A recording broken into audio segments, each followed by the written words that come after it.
Guys, so when I did my pre-trip this morning, I noticed my license plate light isn't working. So I just want to do a quick video on how to change a light. All of them are different, but this one, sometimes you'll need a screwdriver, flathead, Phillips, but this one takes a 3/8 ratchet socket, and you also need wire cutters, and as you can see I have crimpers on here too, 2 butt connectors, and preferably a lighter, or actually I have a torch. You guys can check it out. Now as you can see, this light is not the exact same, but we need a light on here and we'll make it work. Oh, this one is Phillips. Okay, well this one's different than the other styles. Let me go grab a Phillips. I get back with you guys, and I'm going to shut off the lights too so I don't get shocked. Alright, so for this one we need a 3/8 wrench and a Phillips screwdriver. This is a stubby, a little bit smaller than the other ones, but that's because you got to use that because there's not a lot of space.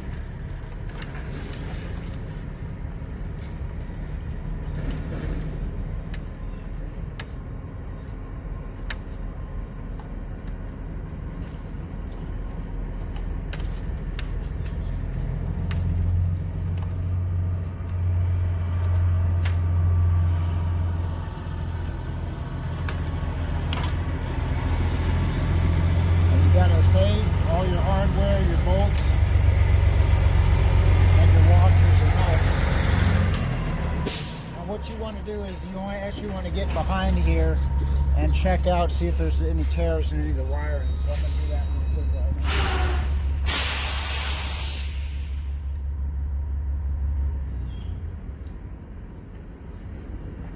now. Alright, didn't see any, but you can't really get to it too well, so I'm just going to cut these wires off and then see if this new one works.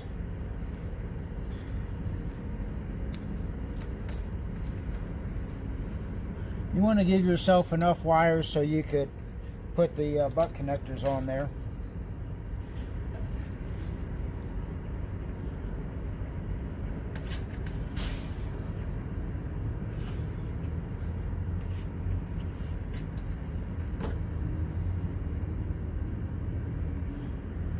I like to just make a little cut in the insulation and then pull the rest off with these pliers on the end of here so that I don't chafe the wires or anything. Black is negative, white is positive in this case. And then so these little numbers here, they tell you the gauge of the wires. These look like they're about 18 gauge, 16 gauge, so I'd always go with the bigger one first, and you just crimp it a little bit and then slide it right off. It'll just cut off the insulation if you get the gauge correct. Okay, you got enough wire there, and then you're just going to twist these, make it all uniform. Okay, and then you're going to take your first butt connector. Well, first of all, I kind of want to test this light to see if the wires are bad. So let me turn on the lights, and I'll just touch these to the wires, and we'll see.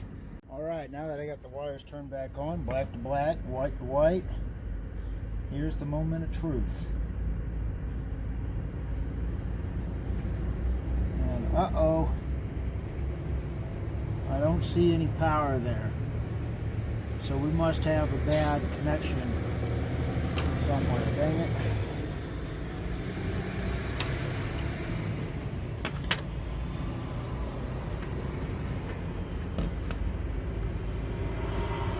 Yep.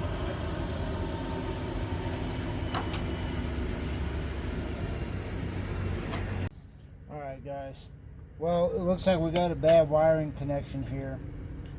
Because even this new light is not working, but I'm going to change it anyway so that after I get the wiring fixed, I'll have a new light on there anyway, since I already got it disconnected. So I cut these wires off just like the other ones. I like to put butt connectors on the shorter wires first, more difficult to get to. So I'm going to do that right now. Connect it there. Hit it with the crimpers. We can get it in there. I'll just crimp it with this side.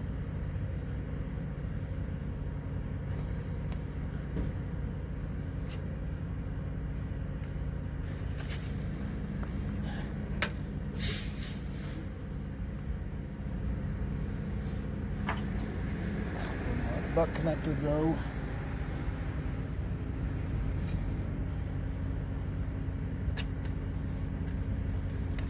And all you gotta do is just squeeze one end of these butt connectors. Like I said, preferably with crimpers, but I can't get them, not enough room. So just using the plier end of these. Like I said, make sure it's black to black and white to white. Make sure it's all the way in there. I'll probably be able to fit the clippers onto this one.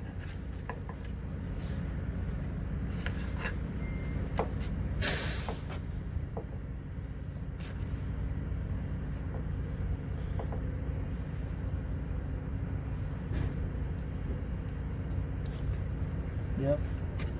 Since we got a decent connection on the other side, let's crimp that too.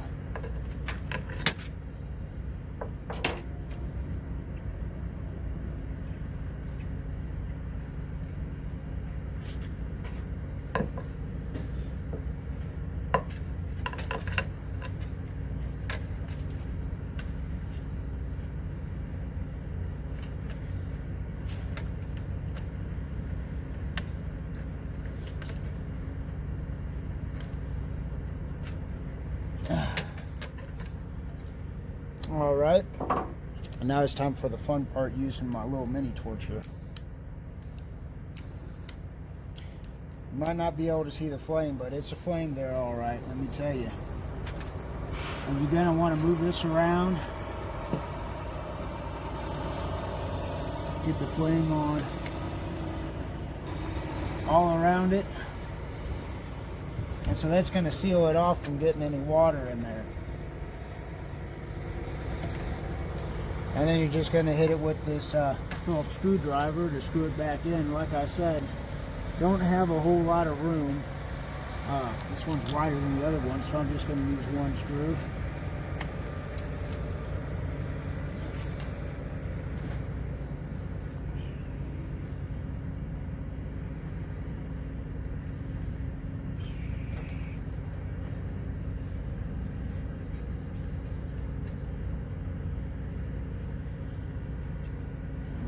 Screw isn't long enough. Well, just running into one thing after another.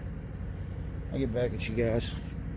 Alright, so I ended up using a self-tapping screw to get it in there and getting the wiring fixed in the shop right now.